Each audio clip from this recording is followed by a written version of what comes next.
Hi friends, today we will learn the new word and the word is big. As a simple word. તમને ખબર છે કે એકદમ સામાન્ય વર્ડ છે, ખૂબ જ વપરાય છે, પણ તે શબ્દ જે છે તેની આપણે આજે શું કરવાની છે તો કે ચર્ચા કરવાની છે. તો તેના વિશેની માહિતી મેળવો તો અહીંયા જોવો જોઈએ.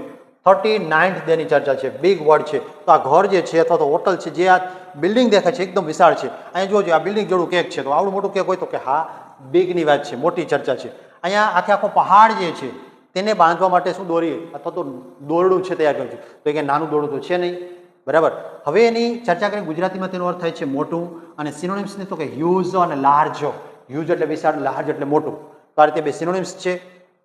અને તેના એક્ઝામ્પલની વાત કરીએ તો this is a big house, આ એક વિશાળ ઘર છે. પછી ઇટ્સ અ બિગ પ્રોબ્લેમ, આ એક મોટી સમસ્યા છે.